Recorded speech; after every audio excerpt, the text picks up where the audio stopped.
नित्यानन्देश्वर सदाशिवसमारम्भां नित्यानन्देश्वरि आदिशक्तिमध्यमाम् अस्मदाचार्यपर्यन्तां वन्दे गुरुपरम्पराम्.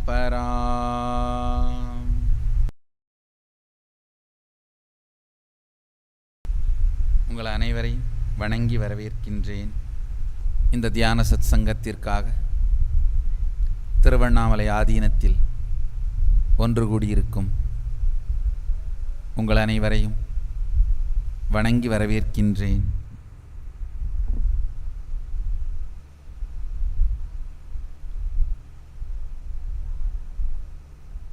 மனித வாழ்வு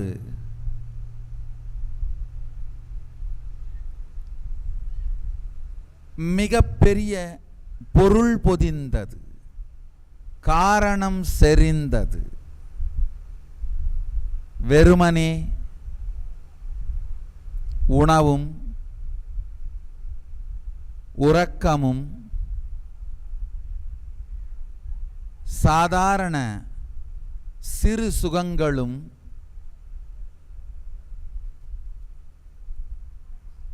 சாதாரண சிறு வெற்றிகளும் மனித வாழ்க்கையின் நோக்கம் அல்ல. இதை தாண்டி உங்கள் உயிர் ஒரு பெரிய நோக்கத்திற்கான பயணத்தின் பாகமாகத்தான் இந்த மனித வாழ்வை அடைந்திருக்கிறது. ஆழ்ந்து புரிந்து கொள்ளுங்கள்.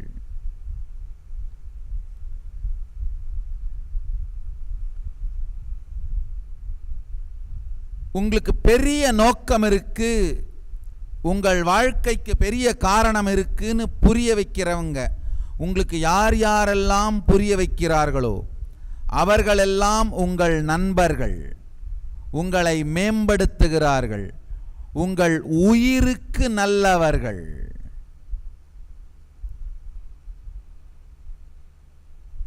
நல்லா புரிஞ்சுக்கோங்க. உங்களோட வெறுமனே சிரிச்சு பேசுகிறவங்களோ, நீங்கள் எதை கேட்க விரும்புகிறீங்களோ அதை சொல்கிறவங்களோ உங்கள் நண்பர்கள் கிடையாது. பெரும்பாலான நேரத்தில் நீங்கள் எதை கேட்க விரும்புகிறீங்களோ அதை உங்கள் முன்னாடி சொல்கிறவங்க எல்லாருமே மிகப்பெரிய துரோகிகளாகத்தான் இருப்பாங்க. கொஞ்ச நாள் கழிச்சு அதை தெரிஞ்சுப்பீங்க, அவ்வளவுதான். உங்கள் முன்னாடி உங்களை மாதிரி உண்டா அண்ணே, உங்களை மாதிரி உண்டா அப்படின்னா என்ன அர்த்தம்? உங்க பேக்கெட் காலி. அதுக்கு மேலையும் தொடர்ந்து அவரை நம்பினீங்கன்னா உங்க உயிரே காலி. நல்லது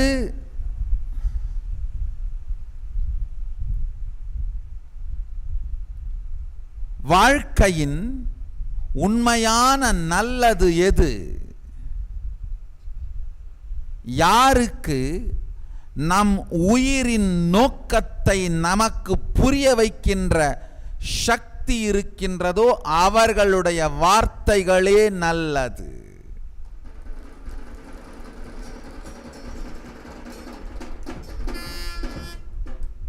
யாரெல்லாம் உங்க உயிருக்கும் வாழ்க்கைக்கும் மிகப்பெரிய காரணமெல்லாம் இல்லப்பா,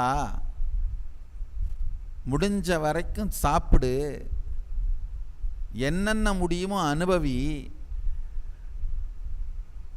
ஒன்று இல்லைன்னா கடை வாங்கியாவது அனுபவி, அதுக்கு மேலே இல்லைன்னா திருடியாவது அனுபவி, என்ன வேணா பண்ணு, இதை அனுபவிச்சுட்டு முடிச்சு போனால் அதான் வாழ்க்கை அப்படின்னு யாரெல்லாம் உங்களுக்கு டீச் பண்ணுறாங்களோ, சொல்லி கொடுக்குறாங்களோ அவர்களெல்லாம் உங்களுக்கு மிகப்பெரிய துக்கத்தை இழைக்கின்றார்கள். அவர்கள்தான் உங்களுடைய விரோதிகள். உங்களுடைய உயிரின் வலிமையும் நோக்கமும் மிக அகன்றது. ஐயா, நம்ம எல்லாருமே ஒரு செல் உயிரினமான அமீபாவில் துவங்கி அங்கிருந்து நம்ம வாழ்க்கையை துவங்குறோம். அமீபா மெதுவாக வளர்ந்து இருசெல் உயிரியாக மாறுது. பிறகு பல செல் உயிரியா மாறுது, மெதுமெதுவாக வளர்ந்து ஒரு மீனாக மாறுது, மீனிலிருந்து ஆமை, ஆமையிலிருந்து பன்றி, பன்றியிலிருந்து அடுத்த நிலை ஜீவனான நரசிம்ஹம், பாதி மனிதன் பாதி மிருகம். இது மாதிரி வளர்ந்து உங்கள் உயிர் வளர்ந்து வருவதைத்தான் விஷ்ணுவினுடைய அவதாரங்கள்னு சொல்கிறோம். நம்ம உயிர் வளர்ந்து வருவதைத்தான் விஷ்ணுவினுடைய அவதாரங்களாக நமக்கு சொல்லப்பட்டிருக்கிறது. நாம் எல்லாருமே இது மாதிரி புல்லாகி பூடாய் புழுவாய் மரமாகி பல்விருகமாகி பறவையாய் பாம்பாகி கல்லாய் மனிதராய் பேயாய் கணங்களாய் வல்லசுரராகி முனிவராய் தேவராய் செல்லா நின்ற இத்தாவர சங்கமத்துள் எல்லா பிறப்பும் பிறந்திழைத்தேன் எம்பெருமான் மாணிக்க வாசகர் சொல்ற மாதிரி எல்லா பிறப்பும் பிறந்து இழைத்திருக்கிறோம்.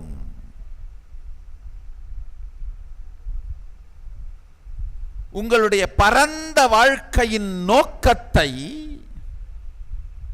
உங்களுக்கு நினைவூட்டுபவர்கள்தான் உங்கள் நண்பர்கள்.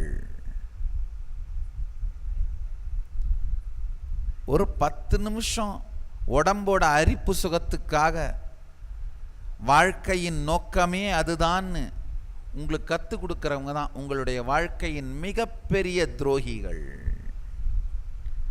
நல்லா புரிஞ்சுங்க. உங்கள் வாழ்க்கையோட மிகப்பெரிய துரோகி யாருன்னா, உங்ககிட்ட இருந்து வெறும் பணத்தை திருடியவர்கள் கிடையாது, உங்கள் பதவியை பறித்தவர்கள் கிடையாது, உங்கள் உறவுகளை பறித்தவர்கள் கூட கிடையாது, உங்கள் வாழ்க்கையையே பறித்தவர்கள். தவறான கொள்கைகளை, கருத்துக்களை உங்கள் வாழ்க்கையின் அடிப்படையாக உங்களுக்கு கற்றுக் கொடுத்து உங்கள் வாழ்க்கையையே பறித்தவர்கள்தான் உங்களுடைய மிகப்பெரிய துரோகிகள்.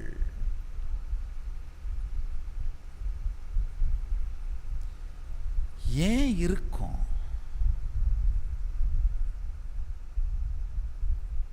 துக்கத்தையோ தோல்வியையோ பிரச்சனையையோ சந்திப்பது தவறல்ல.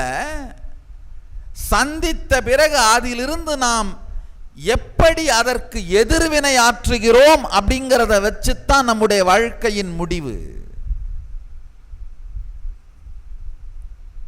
வாழ்க்கையினுடைய அகண்ட நோக்கு, பரந்த நோக்கு புரிந்தால் மட்டும்தான் நம்முடைய எதிர்வினை சரியானதாக இருக்கும். நம்முடைய செயல், எதிர்ச்செயல் சரியானதாக இருக்கும். ஆழ்ந்து புரிஞ்சுக்குங்கய்யா.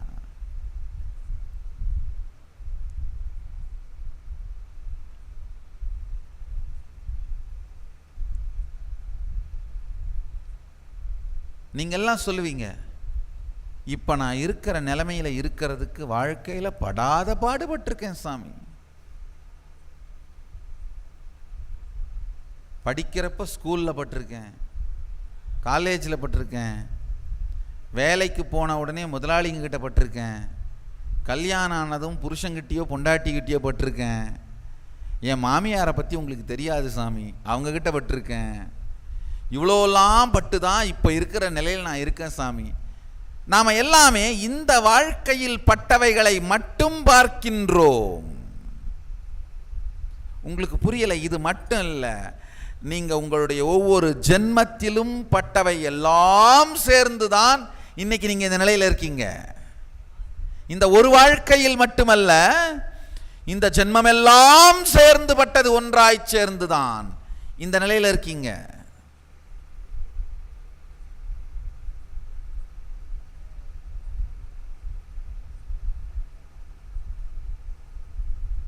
நம்ம வாழ்க்கையோட மிகப்பெரிய பிரச்சனை என்னன்னா,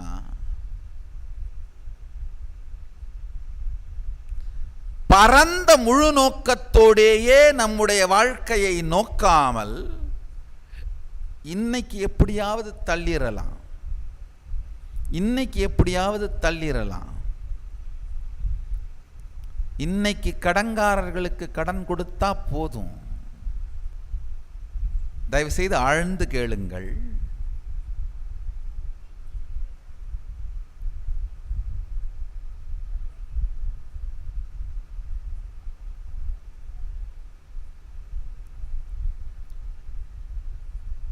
எத்துணை முறை கேட்டாலும், எத்துணை முறை சிந்தித்தாலும் மேலும் மேலும் நமக்கு நன்மை தரக்கூடிய கருத்துக்கள், சத்தியங்கள். அது மாதிரி சில வாழ்க்கையின் அடிப்படையான சத்தியங்களை உங்களோடு பகிர்ந்து கொள்கிறேன்.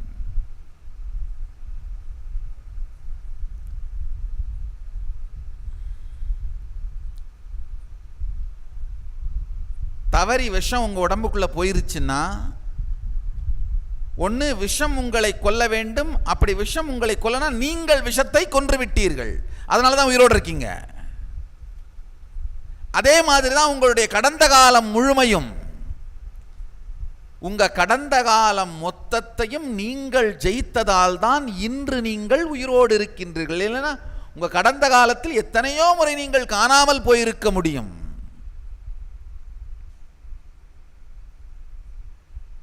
எத்தனையோ முறை நீங்கள் இல்லாமல் போயிருந்திருக்க முடியும்.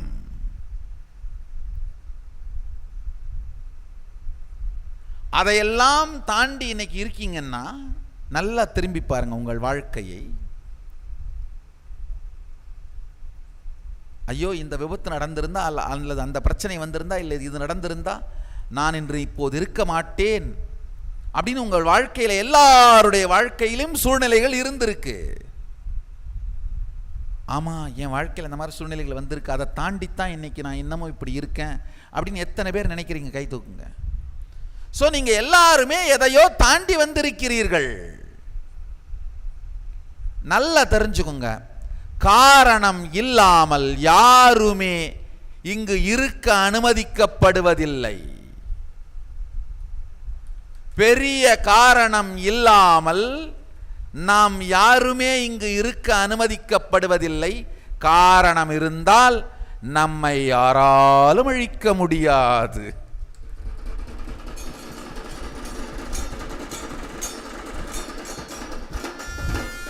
இந்த சிம்மாசனத்திற்கு காரணம் இருக்கின்றது. இதில் இருப்பவருக்கு மிகப்பெரிய காரியம் இருக்கின்றது என்பதனால்தான்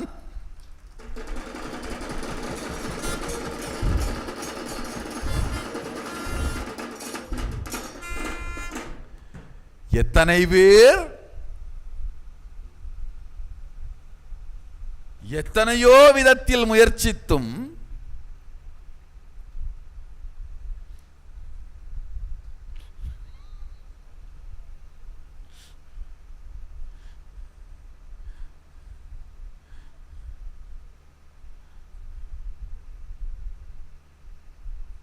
இந்த சிம்மாசனம் அல்ல, இங்கு சாதாரணமாய் இருக்கும் ஒரு சிம்மாசனத்தை கூட அசைக்க முடியவில்லை.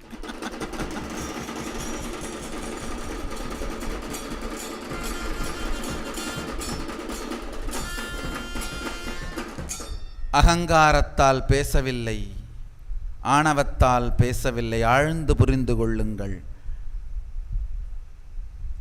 காரணத்தால் பேசுகிறேன்.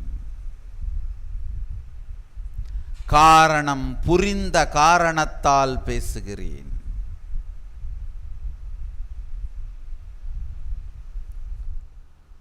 உங்கள் வாழ்க்கையின் அகன்ற விரிந்த நிஜமான முழுமையான காரணத்தை மட்டும் புரிந்து கொண்டீர்களானால் போதும், வேற எதுவுமே வேணாம். வாழ்க்கை தானாகவே வழிபட்டு விடும், நெறிபட்டு விடும். நீங்க ஒன்றும் பெருசா ஒன்றும் பண்ண வேண்டியதில்லை.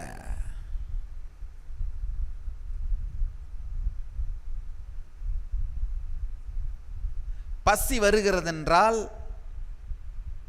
உணவை தேடுகின்ற சக்தியை வெளிப்படுத்த உங்களை இறைவன் தூண்டுகிறான். குளிர் வருகிறது என்றால் உடையை தேடிக்கொள்ளுகின்ற சக்தியை வெளிப்படுத்த உங்களை இறைவன் தூண்டுகிறான். எப்பொழுதெல்லாம் ஒரு துக்கத்தையோ அல்லது அசௌகரியத்தையோ உங்கள் முன் கொண்டு வருகிறானோ அப்பொழுதெல்லாம் அதிலிருந்து உங்களை காத்துக்கொள்ளும் சக்தியை வெளிப்படுத்த உங்களை தூண்டுகிறான். எப்பொழுதெல்லாம் எதிரிகளையும் துரோகிகளையும் என் முன்னால் கொண்டு வருகிறானோ அப்பொழுதெல்லாம் அவர்களை வெல்வதற்கான சக்தியை வெளிப்படுத்த எனக்கு அவன் கற்றுக் கொடுக்கின்றான்.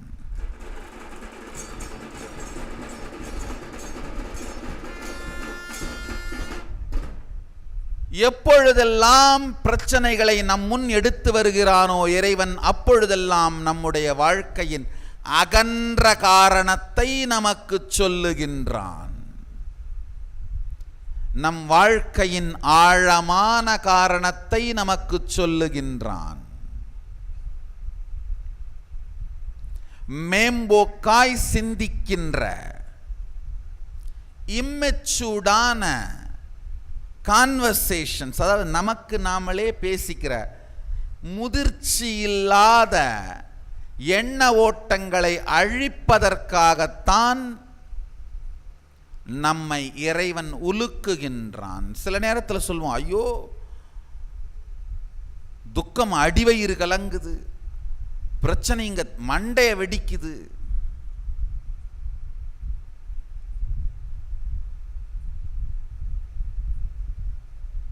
என்ன பண்றதுன்னே தெரியல, என்ன நடக்குதுன்னே தெரியல. இப்ப வாழ்க்கையிலிருந்து தப்பிச்சுக்கிறதுக்கு என்ன பண்றோம்? ராத்திரி ஆனா சாராயம், பகல் முழுக்க செல்போனு. இல்ல வாழ்க்கையிலிருந்து தப்பிக்கிறதுக்கான வழி, வீட்டுக்காரர் மனைவியை திட்டுறாரு, எவ்வளவு தரண்டி சொல்றது, சமைக்கும் போது செல்போனை நோண்டிக்கிட்டே இருக்காதுன்னு பாரு, ரசத்துல உப்பு இல்லை, புளி இல்லை, எதுவுமே இல்லை, தண்ணி மாதிரி இருக்குடி. வீட்டுக்காரம்மா அங்கிருந்து சத்தம் போடுது, உனக்கு எத்தனை தரையான்னு சொல்றது, திங்கும் போது செல்போனை நோண்டாதன்னு, நீ ஊத்தி இருக்க ரசம் இல்லை தண்ணியா.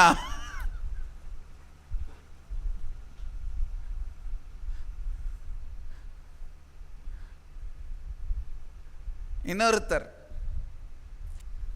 செல்போனை நோண்டிக்கிட்டே வாட்ஸ்அப்பை பார்த்துக்கிட்டே பக்கத்து வீட்டு ஹாலில் போய் சோஃபாவில் உட்காந்துட்டேன். அப்புறம் என்னாச்சு, அந்தம்மா டிவி பார்த்துட்டு காஃபி போட்டு எடுத்து வச்சுட்டு போயிருச்சு. நல்ல வேளை ஹாலோட முடிஞ்சது.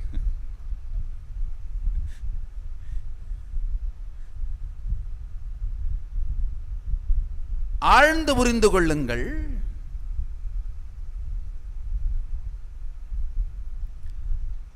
வாழ்க்கை அதன் அகன்ற நோக்கம். இதை பற்றி உங்களுக்கு சிந்தனை வராமல் உங்க வாழ்க்கையில் இருக்கிற எல்லா என்டர்டெயின்மெண்ட்டும் உங்களுடைய விரோதிகள், துரோகிகள்.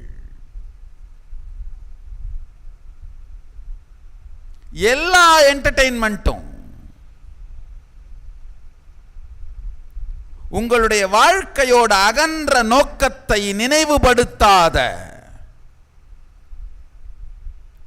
எல்லா என்டர்டெயின்மெண்ட்டுமே, எல்லா பொழுதுபோக்குமே பொழுதுபோக்கு இல்லைங்க, வாழ்க்கை போக்கு. உங்க நேரம் உங்களுடைய பணம் அல்ல, உங்களுடைய வாழ்க்கை. உங்க நேரம் உங்க முதலாளிக்கு பணம். நீங்க வாட்ஸ்அப்லையும் ஃபேஸ்புக்லையும் நோண்டிட்டு இருந்தீங்கன்னா அந்த கம்பெனிக்காரங்களுக்கு அட்வர்டைஸ்மெண்ட் பணம். உங்க மகளுக்கு உங்க நேரம் அவன் வாங்கிட்டு போற சொத்து. உங்க மகனுக்கு நீங்க அவனுக்கு சேர்த்து வைக்க போற பணம். உங்களுடைய கணவனுக்கோ மனைவிக்கோ அவங்களுக்கு நீங்க கொடுக்குற அன்பளிப்பு. உங்களுக்கு மட்டும்தான் உங்க நேரம் வாழ்க்கை.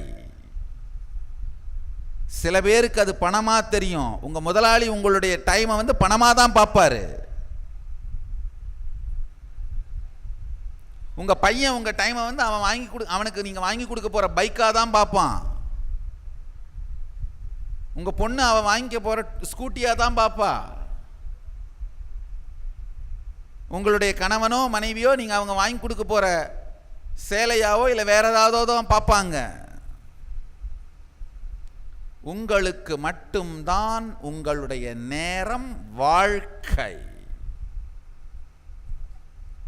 தயவு செய்து உங்கள் வாழ்க்கையின் அகன்ற நோக்கத்தை சிந்திக்க துவங்குங்கள். அகன்ற நோக்கத்தை பார்க்க துவங்குங்கள். இந்த அகன்ற நோக்கத்தை பார்ப்பது தான் மூணாவது கண் திறக்கிறதுங்க ஐயா. வெறும் 2 கண்ணில் பார்த்ததெல்லாம் போதுமப்பா.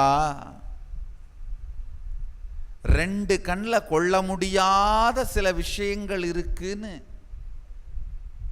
பார்க்கறதுக்கும் அதை பார்க்கறதுக்கு மூணாவது கண்ணை திறக்கிறதும் தான் ஒரு குருவினுடைய நோக்கம். வாழ்க்கையில் பல விஷயங்கள் அகன்றவை.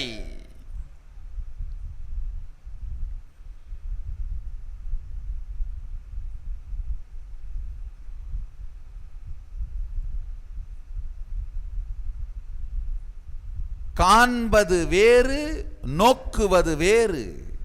காண்பதுன்றது 2 கண்ணால பார்க்கிறது, நோக்குவதுங்கிறது 3வது கண்ணால் உணர்வது.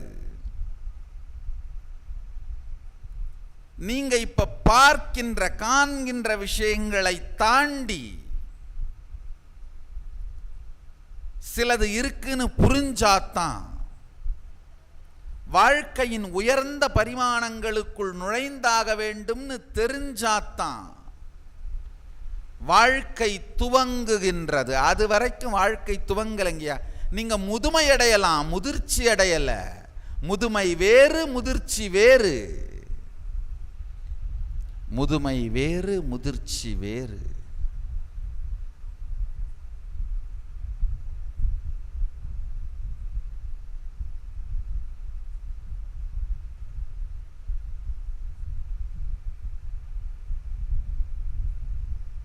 இந்த நிகழ்ச்சியிலேருந்து போன பிறகு ஆஹா உண்மைதானே, வாழ்க்கைக்கு நான் நினைக்கிறத விட ஒரு பரந்த பெரிய நோக்கம் இருக்குதானே, நாம் நினைச்சது மட்டும் வாழ்க்கை இல்லையே, அதை அடைய என்ன செய்யலாம் அப்படின்னு சிந்திக்க துவங்கினால் அது முதிர்ச்சி. இல்லைன்னா நான் போனேன், நல்லா தான் பேசினாரு, பெரிய தங்க சிம்மாசனம் போட்டிருந்தாரு, தங்கமாக போட்டிருந்தாரு, சாப்பாடு போட்டாங்க, வந்துட்டேன் அப்படின்னா ஒரு நாள் முதுமை, அவ்வளவுதான், முதிர்ச்சி அல்ல.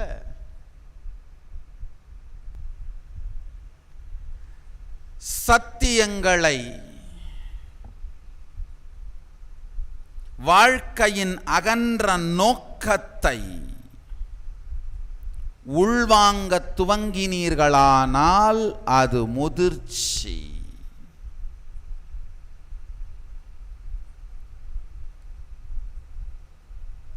ஒரே ஒரு விஷயத்தை தான் உங்களோடெல்லாம் இன்னைக்கு பகிர்ந்துக்கணும்னு நினைக்கிறேன். நீங்க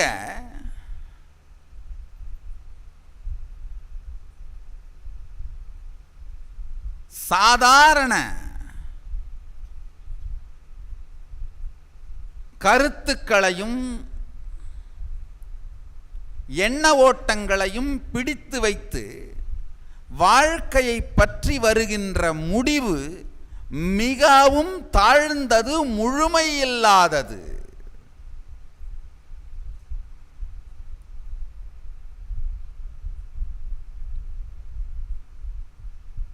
பல நேரத்தில் நம்முடைய பிரச்சனையே என்னன்னாங்கய்யா, உண்மை நமக்கு தெரிவிக்கப்படாமல் போவதில்லை, தெரிவிக்கப்பட்டாலும் அதென்ன எனக்கு தெரியாதா. இதுல இன்னும் கொஞ்சம் திமிரு பழுத்தா என்ன பண்ணுவோம், நெற்றிக்கண் திறப்பினும் குற்றம் குற்றமே. அதனால யாருக்கு நஷ்டம்? இப்ப என்ன சுந்தரேச பெருமானுக்கு நஷ்டமா?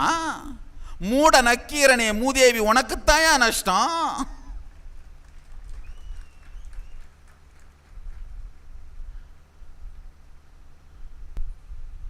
பெருமான் திருமேனி தாங்கி சுந்தரேஸ்வரரா வராரு. நக்கீரனுக்கு போதுமான அளவுக்கு சூக்ஷ்மமா காட்டுறாரு. ஆனால் அவனுக்கு ஈகோ, அகங்காரம். ரொம்ப அருமையான புராணம்.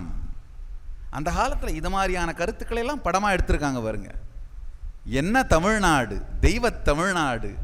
ஒரு காலத்தில் நம்முடைய கலை, கலாச்சாரம், சினிமா எல்லாமே நம்முடைய சைவம், புராணங்கள் இதெல்லாம் சார்ந்து இருந்திருக்கு.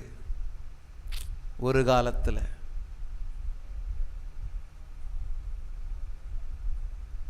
அங்கம் புழுதிபட கால்களை அகற்றி பரப்பி எண்ணெய் தடவி சங்கை அறுத்து பெருமான் நக்கீரனை பார்த்து சொல்றாரு, கீறு கீரென்று அறிவாளில் சங்கை அறுக்கும் நக்கீரனோ என் பாட்டில் குறை காண்பதுன்னு. நல்லா புரிஞ்சுக்கோங்க. நக்கீரன் கோபத்தின் உச்சத்திலே இருந்ததுனால பெருமான் என்ன சொல்றார்னு அவனுக்கு புரியல.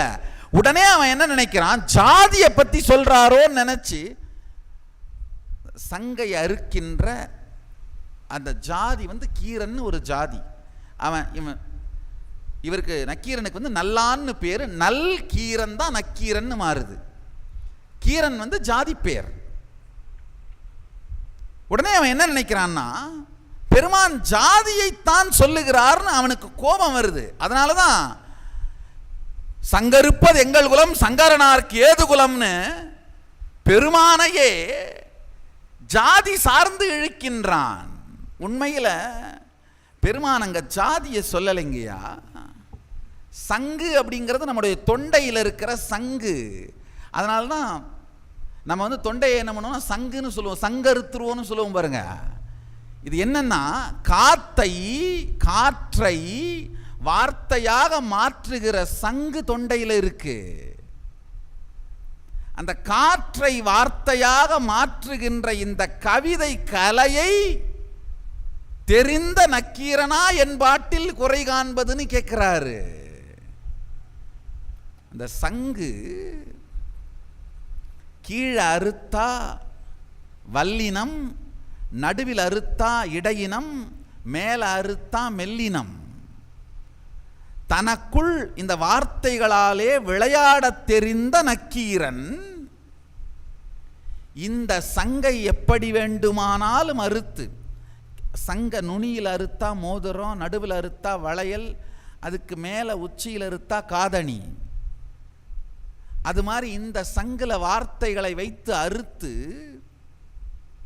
கவிதை மாலைகளாக, கவிதை அணிகளாக, அணிகலன்களாக பூட்டத் தெரிந்த நக்கீரனா என் பாட்டில் குறை காண்பதுன்னு கேட்கிறாரு. பிரச்சனை அங்க என்னன்னா, இயற்கையாவே பெண்களுக்கு நறுமணம் உண்டா, பெண்களுடைய தலைமுடிக்கு நறுமணம் உண்டா இல்லையா? நல்லா ஆழ்ந்து கேளுங்க.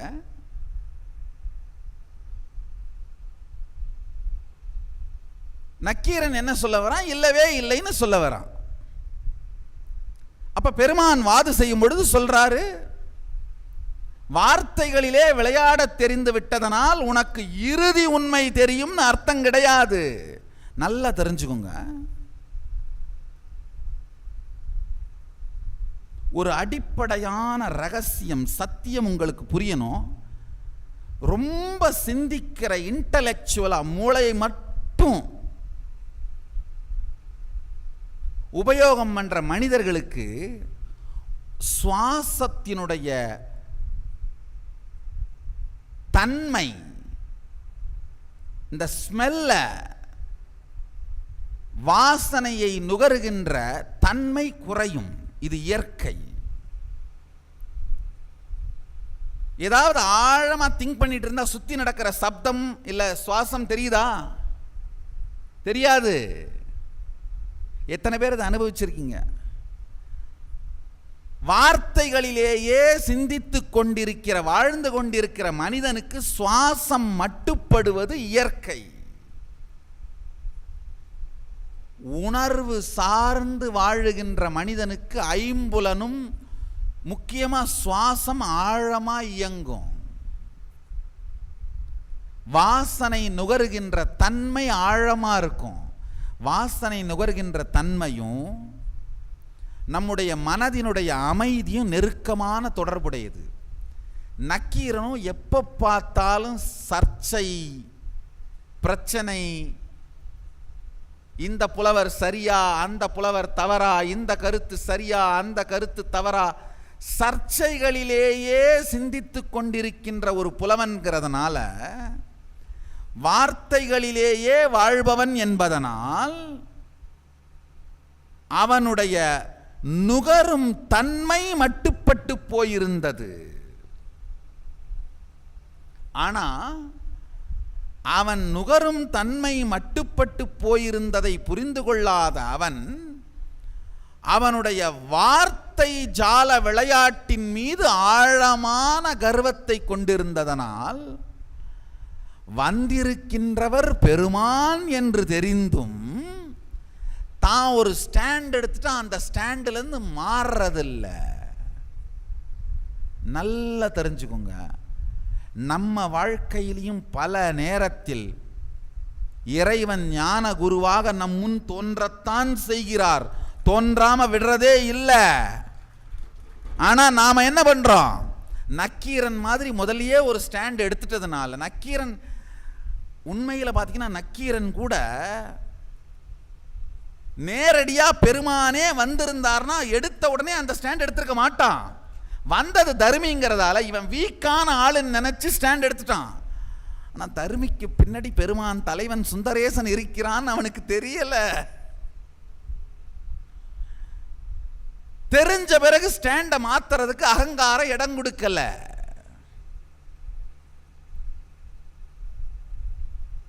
நம்ம வாழ்க்கையில் இது பல நேரத்தில் நடக்கிறது உண்டு. மனைவி திருவண்ணாமலைக்கு போய் இந்த தியானம் எல்லாம் கற்றுக்கிட்டு கல்பதர் வர வாங்கிட்டு வந்து ருத்ராட்சம் போட்டு மந்திர ஜபம் பண்ணிட்டு இருந்தா, இவர் உடனே இது பண்ணுறது எது உருப்படியாக இருக்க போகுது அப்படின்னு அந்த புக்கை தூக்கி எறியறது, அது கொண்டு வந்த பூஜை சாமான தூக்கி எறியறது. அப்புறமா ஒருவேளை என்னைக்காவது சாமி சத் சங்கத்தை நேராகவே கேட்குற பாக்கியம் கிடச்சி ஒரு புக்கே கிடச்சி படித்தாலும் சாமி சொல்கிறது வேணா சரியாக இருக்கலாம், ஆனால் என் பொண்டாட்டி பண்ணது சரியாக இருக்கவே முடியாது.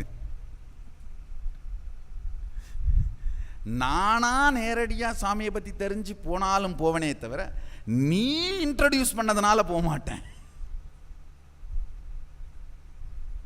எத்தனையோ நேரத்தில் நாம் கூட எடுத்துவிட்ட முடிவு தவறு என்று தெரிந்தாலும் அகங்காரத்தை காத்துக்கொள்வதற்காக அந்த முடிவிலிருந்து மாறாமல் அழிந்தே போகின்றோம்.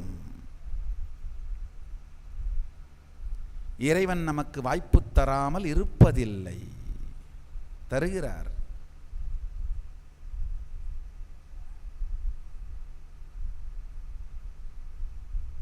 ஆனால் நம்ம எடுத்த முடிவிலிருந்து மாறுறதுக்கு அகங்காரம் இடம் கொடுக்காததுனால என்ன பண்றோம்? அந்த முடிவோடையே சேர்ந்து நாமும் அழிகின்றோம். முடிவோடு சேர்ந்து அவர் முடிவுரைகளையும் அவரே எழுதி கொள்கிறார்கள். உண்மையில் நக்கீரனுக்கு தெரியும் தப்பான ஒரு ஸ்டாண்ட் எடுத்துட்டாருன்னு.